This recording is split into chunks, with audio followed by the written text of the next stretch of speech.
agora, tempo passado a limpo, a gente vai falar da tal da memória, não Que é a verdade? minha não tá muito boa, como vocês viram, que eu já quis pular a etapa, né? Não, mas normal, né? A memória, como nós vimos, né? Ela depende de conexões que são ligadas por pontos chamadas sinapses. Mas por que algumas pessoas se lembram mais dos eventos do que outras? Tem mais facilidade de memorização? Tem gente que lembra das coisas o tempo todo, não esquece de nada, é uma beleza. Mas quem conversa com a gente ao vivo aqui no Notícias do Bem sobre esse tema é a médica neurologista, a doutora Adriana Moro. Doutora Adriana, seja muito bem-vinda ao Notícias do Bem. Bom contar com a sua disponibilidade em falar com a gente aí a respeito da memória, que de vez em quando dá umas, né? Ela nos deixa assim na mão, doutora. Já tem uma paciente aqui para conversar ao vivo, hein? Seja bem-vinda.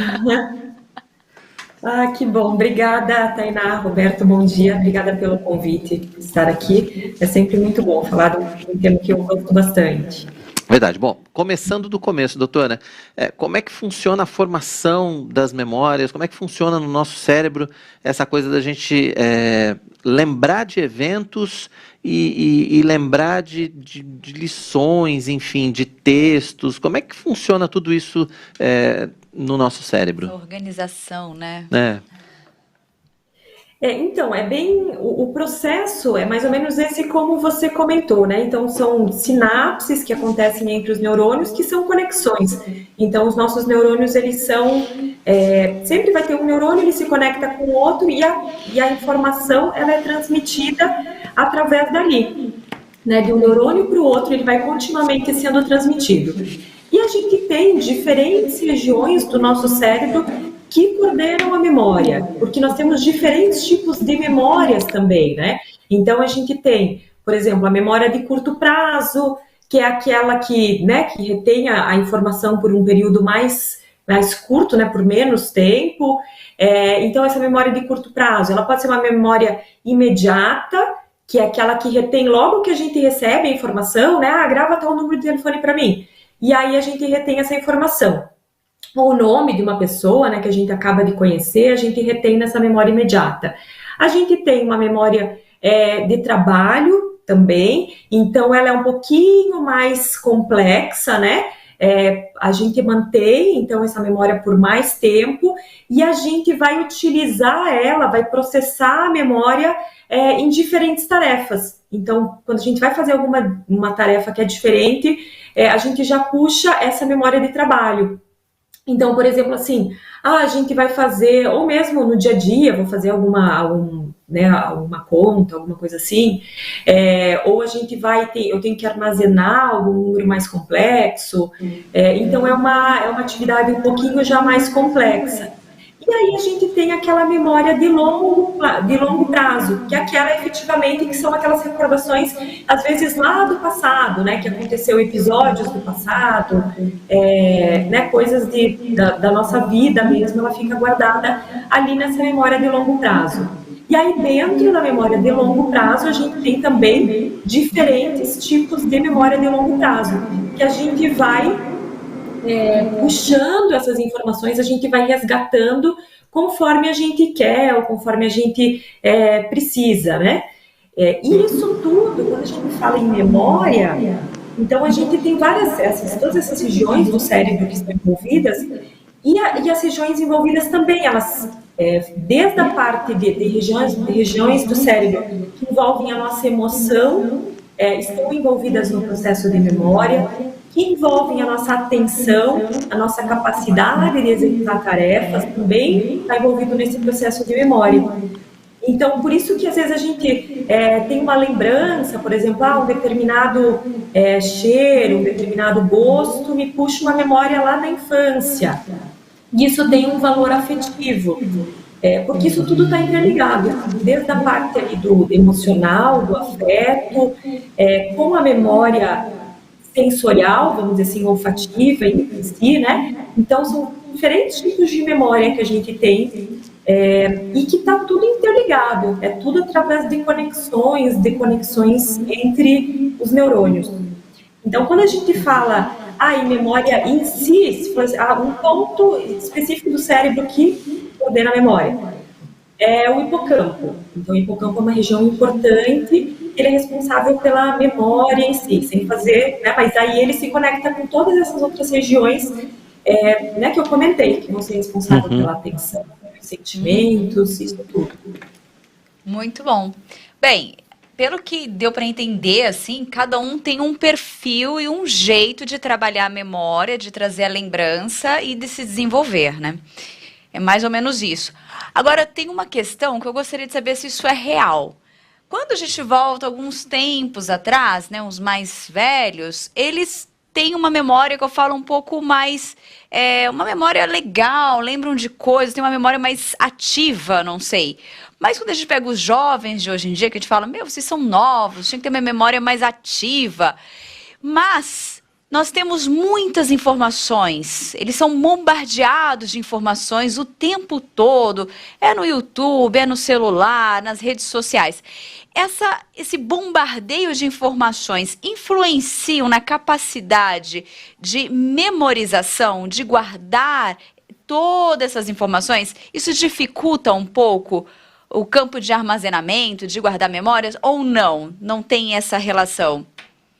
Sim, tem sim, Tainá, é perfeito assim o que você comentou, porque a gente percebe exatamente isso. Agora, com essa sobrecarga realmente de informação, o nosso cérebro ele é bombardeado o tempo inteiro por informações. Então, antes a gente tinha aquela, vamos dizer assim, aquela memória imediata, a memória de trabalho, né? Que eu recebia essa informação e eu tinha que armazenar ela. Um exemplo clássico, vamos dizer assim, é de número de telefone.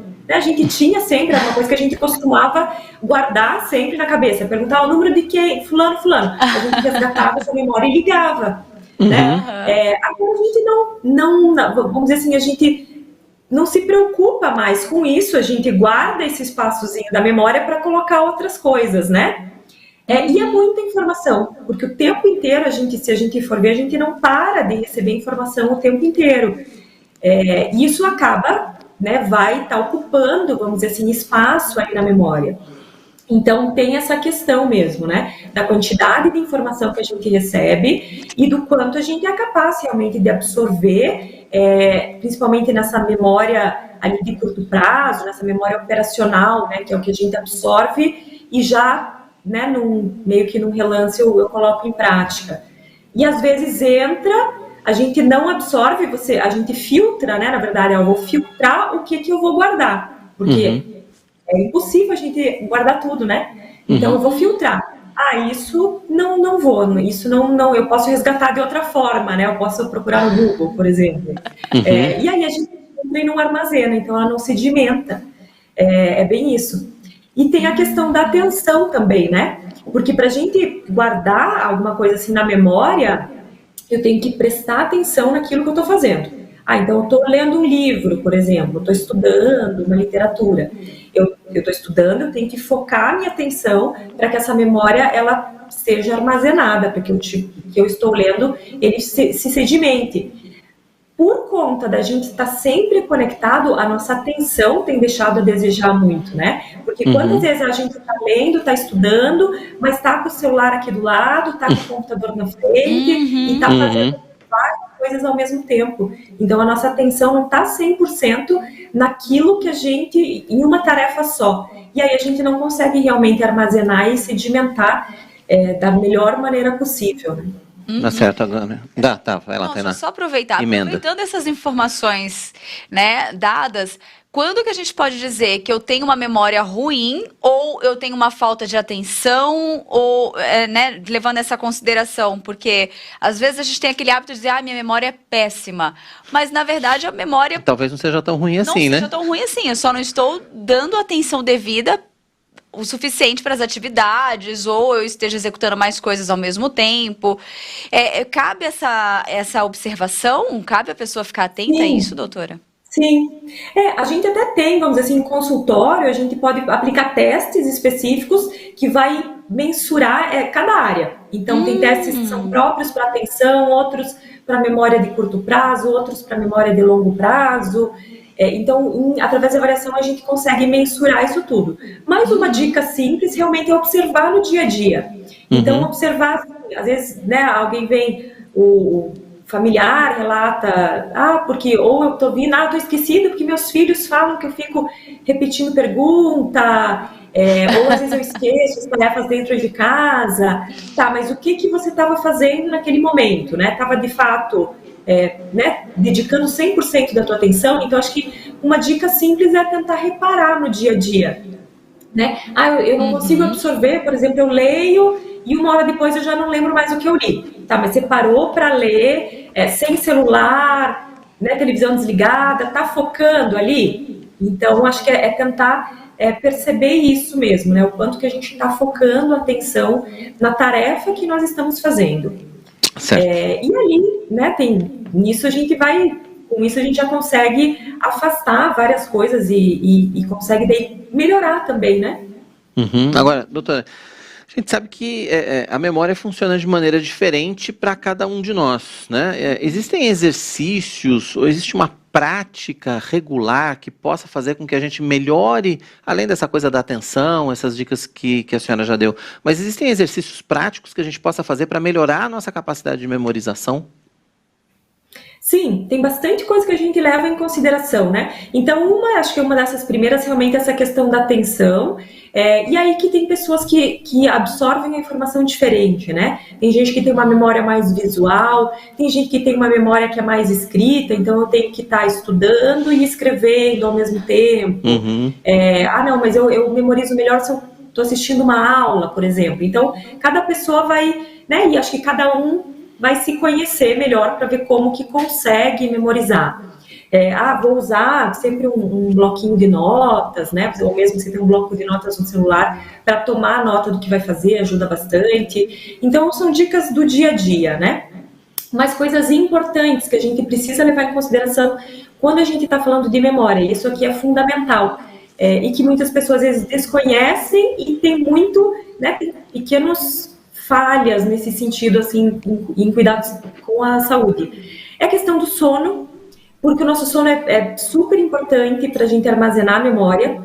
Então, se a gente não dorme bem, se tem um sono que é muito picado, se dorme poucas horas durante a noite, que não é o suficiente, a gente não vai estar armazenando aquela memória, as informações aprendidas durante aquele dia. Então, dormir bem é importante, ter um sono reparador, né? Às vezes a gente começa por aí e às vezes já consegue melhorar a memória, a atenção, a concentração no dia seguinte. Né? A questão da alimentação também é importante para a gente para cuidar, e isso a gente pensando tanto para a questão de foco e de concentração no curto prazo, porque a gente tem alimentos que melhoram a energia, a conexão entre os neurônios, né, melhora essas sinapses, então a gente melhora foco, melhora a concentração, e no longo prazo tem alguns alimentos já que eles têm estudos mostrando que eles vão diminuir os problemas de memória, diminui o risco de demência. Então, por exemplo, folhas verdes, né, como brócolis, couve, espinafre, diminui o risco de demência lá no longo prazo. Frutas vermelhas, né, um exemplo, por exemplo, mirtilo, diminui também o risco de ter problema de memória, então melhora a memória, melhora essa função cerebral. E a atividade física. A atividade física é fundamental também para a memória. Então, a gente também tem melhora a concentração, melhora o foco, a nossa atenção. E tem estudo também mostrando, e isso é realmente fantástico, que a prática da atividade física regular, principalmente a atividade aeróbica, ela melhora a conexão entre os neurônios e ela forma novos neurônios nessa região que eu comentei, que é a região do hipocampo, que é a região da memória. Então, a prática de atividade física, comprovadamente, ela tem essa capacidade de melhorar a memória, diminuir o risco de demência também. Então, é super importante, é fundamental. Olha só, eu ia até perguntar, assim, algo relacionado a isso. Quando a gente tem um dano ali na nossa memória, de fato, a nossa memória tá falhando, tá deixando a gente na mão, né? Deixou. Fato. E começamos além da ajuda do profissional, né? Porque nessa hora eu acredito que precisa recorrer a um profissional. Tem como reverter com essas atividades, com o auxílio da alimentação, talvez com sono. Eu acredito que há necessidade de inserir talvez algum medicamento, mas tem como reverter essa situação? Tem como exercitar ali a memória? O cérebro ele vai dar essa ativada, recupera essa memória? Há salvação ali para o cérebro? Sim, a gente consegue melhorar bastante, sabe? Então, é super importante isso. A pessoa percebeu que tem alguma dificuldade, ou algum familiar, né? Tem um pai, mãe, avô, avó, que está percebendo que está tendo alguma alteração, não esperar, sabe? Não ficar esperando, às vezes, evoluir muito. Já no primeiro sinal, procurar o neurologista para a gente poder implementar todos esses pilares e, com isso, a gente tanto retardar a piora da memória, quanto conseguir melhorar a funcionalidade.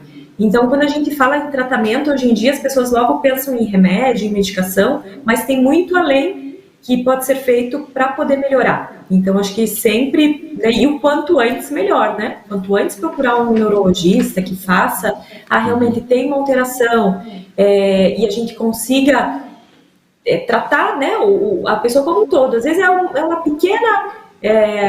não está dormindo bem, a gente consegue melhorar, justa alimentação, e com isso a gente vai tendo ganhos. E quando a gente fala de doenças que afetam a memória, doutora, quais são as mais comuns? O mais comum, que é o mais conhecido, que é a demência de Alzheimer, né, quando a gente fala. Então, é um tipo de demência, tem vários tipos, né, mas o mais comum é a de Alzheimer. E que, por vezes, pode não começar com uma alteração de memória propriamente dita. Às vezes pode ser uma alteração de comportamento, uma dificuldade para fazer as tarefas do dia a dia, né? Então, às vezes, não é a memória em si que está afetada no começo do quadro. Né? Às vezes, principalmente a dificuldade. Fazia antes as tarefas, depois não consegue mais fazer, já tem uma dificuldade, vamos dizer assim, para preparar o almoço em casa, daí esquece uma torneira ligada, às vezes o fogo aceso, né? Pequenas alterações, e aí depois, com o evoluir, que daí aparecem as alterações, os esquecimentos francos, né? Uhum. Eu ia até falar assim, quais os sintomas mesmo de alerta, né, para quem às vezes começa, né, os sinais mais de alerta, assim. Esquecer o fogo ligado, mas assim, uma vez é preocupante? Tem que ser mais de uma? Quando é que acende a luzinha amarela aí? Que fala assim, precisamos de ajuda. Eu acho que quando começa a se tornar mais repetitivo, né? Então, vamos dizer assim, eventualmente esqueceu um fogo ligado, assim, né, não tem, ou queimou uma panela no fogo, isso aconteceu uma vez, depois nunca mais aconteceu, não tem problema. Mas quando a gente vê que isso está se repetindo, né, aconteceu uma vez, de repente na semana seguinte, de novo, no dia seguinte foi o fogo que queimou. Essa dificuldade, então, como eu falei, de fazer tarefas que antes eram simples, né? Então, antes, vamos dizer assim, a pessoa ia no banco, pagava todas as contas, de repente não consegue mais fazer essas coisas simples do dia a dia. Às vezes o filho vai ver, tá lá com todas as contas do mês, tá tudo sem pagar. Sabe, então essa dinâmica da casa, que antes era simples, já fica difícil. Não tá conseguindo, às vezes tá tendo dificuldade para usar uma senha, para passar o cartão, né, para ir no caixa eletrônico, coisas que antes fazia com facilidade e depois começa a ter. Esses são os primeiros sinais, que a gente chama de disfunção executiva, que é essa dificuldade para executar as tarefas do dia a dia. Uhum. Então, né, a primeira coisa que a gente deixa assim, realmente como um alerta para perceber. Tá percebendo isso? Vale uma avaliação. Com não certeza. Esperar chegar em estágios mais avançados. Muito bom. Temos uma mensagem da Delva Souza, ela que nos acompanha aqui todos os dias. Ela escreveu, graças a Deus, tenho 74 anos e minha memória ainda funciona muito bem. Bom. Muito bom. Esperamos chegar lá. Oremos. Doutora, eu gostaria muito que você deixasse seus contatos, para que quem tivesse, né, quem quiser acompanhar, às vezes nas redes sociais. Tem um Instagram profissional. Né, quem queira acompanhar, ficar por dentro, interagir, ou mesmo entrar em contato, né, que possa poder encontrá-la. Sim, obrigada pelo convite. Eu vou deixar os meus contatos. Eu tenho o Instagram, né? Eu posto conteúdo lá todo dia, tem bastante informação. Então é @doutora, né? DRA.Adriana Moro. E tenho também meu canal do YouTube, tem bastante vídeo falando sobre memória, dicas para melhorar a memória. Então, que é a doutora Adriana Moro, neurologista. Então, o canal do YouTube também tem bastante dica, bastante informação que vocês podem estar acompanhando por lá. Tá legal. Tá aí o arroba na tela para a gente não esquecer, né? Arroba doutora Adriana Moro. Então, se você quiser ter mais informações, é só acessar. Doutora, muito obrigado pela sua participação, pela sua disponibilidade em atender a gente aqui no Notícias do Bem. Volte sempre, viu? Foi um prazer conversar com a senhora. Ótimo, obrigada. O prazer foi meu. Muito obrigado. Aí, doutora Adriana Moro, então, falando sobre o que mesmo que ela falou? Nós falamos, acho que, algo de lembranças, memória, né? Memória. Como lembrar, como cuidar. Doutora Adriana Moro falando de memória. Muito bom, a Delva dando um show aqui em nós. Não é? Muito bom, que papo bom. E dicas preciosíssimas, deu dicas de alimentos que podem nos ajudar, auxiliar nesse bacana. momento. Atividade física, gente, ó, disparado em tudo. Atividade física para tudo, né? Olha como o sono é importante. Para tudo também. Para tudo. É. Já falamos sobre o sono aqui em outros momentos e olha como ele está em tópico número 1 ali, né? Tá número 1 para muitas coisas e memória tá ali também. Pois é. Bem, agora é hora, né, da gente ir pro nosso